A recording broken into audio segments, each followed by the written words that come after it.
मैं पिछले दिनों एक कार्यक्रम में गया, एक धर्म का कार्यक्रम था बापू। मुझे बहुत कहा गया कि आप धर्म पे कविताएं सुनाइए।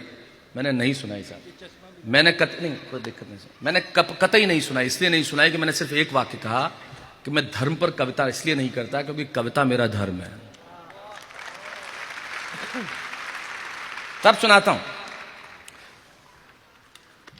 वो ट्रेन में, हाँ, वो ऑडियो कैसे भरवाना, गाने को फिर से भरवाना, छत पे जाना, एंटीना सिलाना, वो लाइब्रेरी में जाकर अखबार देखना, सर्दियों में अंगीठी के पास हाथ सेकना, वो ट्रेन में अपना बिस्तर साथ ले जाना, साथ लाया हुआ खाना खुद भी खाना, साथ वाले को भी खिलाना।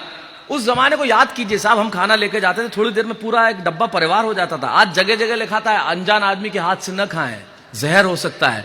मेरे साथ बैठने वाला परिवार होता था, आज साथ बैठने वाला अपराधी हो गया। तब मैं कहता हूं हमने क्या क्या बदल दिया। ट्रेन में लाया हुआ खाना साथ में खाना, खुद भी खाना, साथ वाले को भी खिलाना, वो एक ही कमरे में 7 भाई बहनों का रहना, वो एरोप्लेन को हवाई जहाज कहना। अगली पंक्ति बापू मैं क्षमा चाहते हुए कहना चाहता हूं क्योंकि मैं आपकी उपस्थिति में कह रहा हूं, पंक्ति थोड़ी ऐसी वैसी है लेकिन सत्य है, क्योंकि हम हिंदुस्तानी इतने पाखंडी है कि हम सबने ये किया है लेकिन स्वीकार नहीं करते बापू।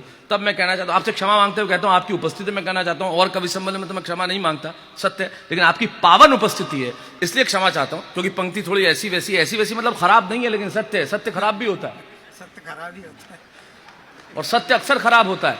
वो ट्रेन में लाया हुआ बिस्तर साथ में लाना, साथ लाया पराठा अचार खुद भी खाना, साथ वाले को भी खिलाना, वो ट्यूशन पर पास वाली लड़की का जानबूझकर पांव से छूना। मैंने इसलिए कहा मोनोज साहब कि ये पंक्ति में जहां भी कहता हूं एकदम खामोशी छा जाती है, क्योंकि हर आदमी ये जताने की कोशिश करता है कि उसने ऐसा नहीं किया। हम इतने पाखंडी है बापू, जो भी ये कह रहा है कि उसने ऐसा नहीं किया या तो झूठ बोल रहा है या बीमार है। और आप अपनी अपनी पत्नियों पे तो बिल्कुल प्रभाव जमाने की कोशिश मत करो, क्योंकि ट्यूशन पे वो भी गई हैं।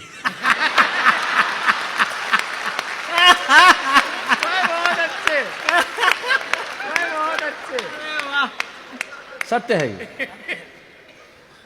ट्यूशन में इतने पाखंडी होते हैं हम लोग बापू। मैं बस में जा रहा था, एक आदमी बैठा, उसके पास में खाली सीट, एक बेचारा भद्र पुरुष आया, बोले खाली नहीं, सवारी।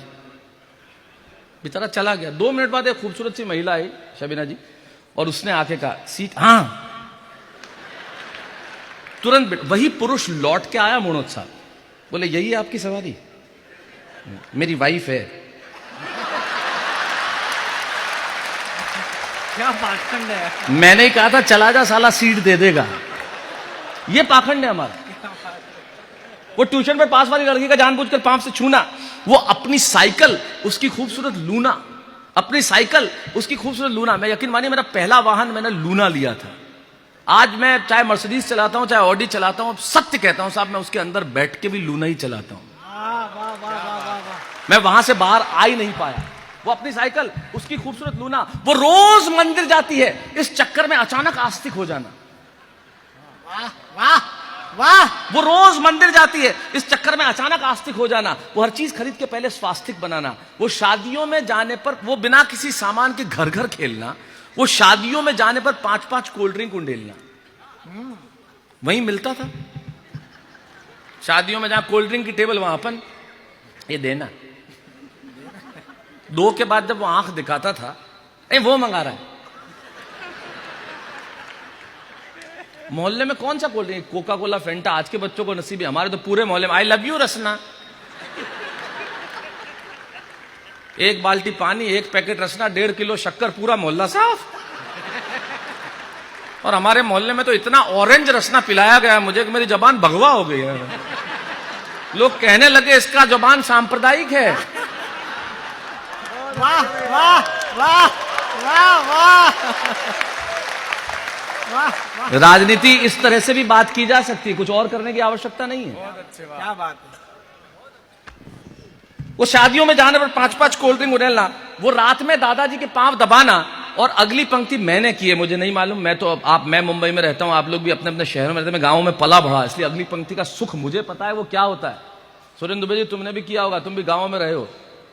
वो और विष्णु तो आज भी सिकंदराबाद में रहता है अपनी धरती पे, ये भी गांव से निकला। तमाम लोग, ये शहर से आया बस, उज्जैन से।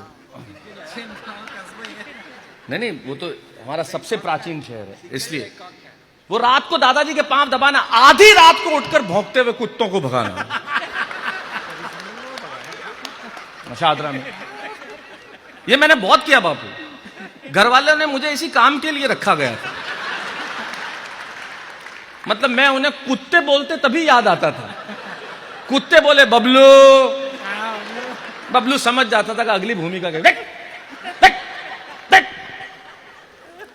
मेरा उनसे इतना कुत्ताचारा हो गया था। कुत्ताचारा, क्यों भाईचारा हो सकता है तो कुत्ताचारा क्यों नहीं हो सकता? क्यों नहीं होना भी चाहिए। आजकल हमारे जितने एनिमल लवर्स हैं, मैं उनसे क्षमा चाहते हुए कहता हूं, भाई आप प्यार करो एनिमल से, हमें मजबूर तो मत करो। हमें डर लगता है, हम क्या करें? तो आप जरूर प्यार करो। बोले आप, हम कैसे, हमें डर लगता है यार, हमें नहीं जमता तो कैसे करें? उनके घर जाओ, नहीं काटेगा नहीं, अरे आपको थोड़ी काटेगा, मैं काटेगा। फिर वो आसपास आके घूमता है, आपको नाश्ता सामने, इधर वो बैठा हुआ, अब मेरा नाश्ते पे ध्यान ही नहीं जावे। कैसे पिताजी? ठीक है, घर पे सब ठीक है, कुछ ले लीजिए। नहीं। मेरे चाचा जी के घर पे मैं गया, उन्होंने एक पाली, उसका नाम रखा डिम्पी। हाँ, डिम्पी लोढ़ा। हाँ, देखो भैया आए हैं। अरे यार ये कुछ, मैं तो बड़ा ही भगाते हुए, हम एक दूसरे की भाषा समझने लगे थे। We use to understand each others language and feelings. मैं आता तो वो समझ जाते, वो आता तो मैं समझ जाते। बापू एक मोहल्ले में मुझे अंग्रेजी बोलने वाले मिले कुत्ते। हाँ, वो हमारे में अंग्रेजी के प्रोफेसर थे, उनके पाले हुए थे आसपास के। तो पहला आया, मुझे देख के बोला हु कौन। दूसरा हाउ, कैसे? तीसरा वाह, क्यों? चौथा बोला शैलेश लोढ़ा है, अपने घर जा रहा है। सब मिलके बोले ओ।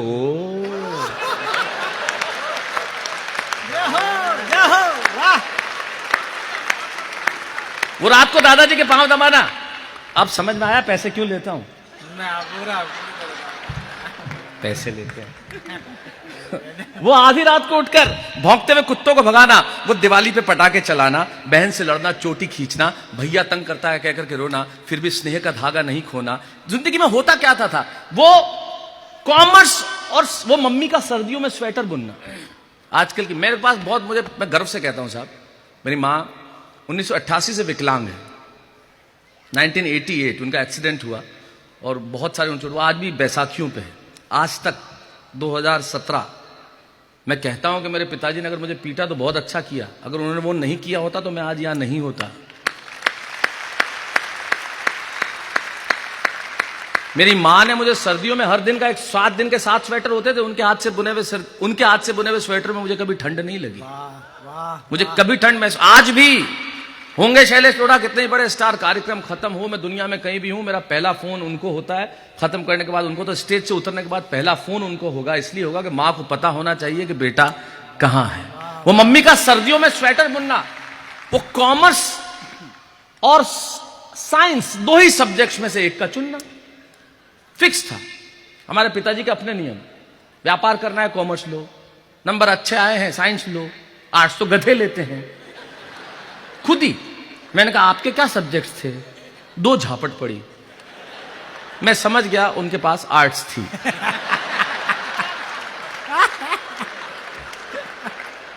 वो मम्मी का सर्दियों में स्वेटर बुनना, वो साइंस और कॉमर्स 2 ही सब्जेक्ट में एक को चुनना, वो बहन से लड़ना, चोटी खींचना, भैया तंग करता है कहकर के रोना, फिर भी स्नेह का धागा नहीं खोना, वो स्लीपर क्लास में धक्के खाते हुए जाना, वो सुराही की मिट्टी की गंध के साथ पानी पीना, वो बेलौस, बेफिक्र, मस्त, बेवजह जीना। सच सच बताना यार, मिस करते हो कि नहीं? सच सच बताना यार, मिस करते हो कि नहीं? और ये कविता मैंने सिर्फ इसलिए सुनाई कि अभी भी वक्त बाकी है मेरे भाई। कब तक वक्त और अपने हाथों मजबूर रहोगे? मिलो पुराने दोस्तों से, कहो ना यार मिलें, भूल जाओ ये शिकवे गिले, जी लो जिंदगी को एक बार फिर से जी लो, जीवन का ये अमृत फिर से पी लो, ताकि तुम्हारा अतीत तुम्हारे वर्तमान से ये न कहे कि टुकड़ा टुकड़ा किरचते हो कि नहीं, और मुझे तुमसे ये ना पूछना पड़े सच सच बताना यार, मिस करते हो कि नहीं।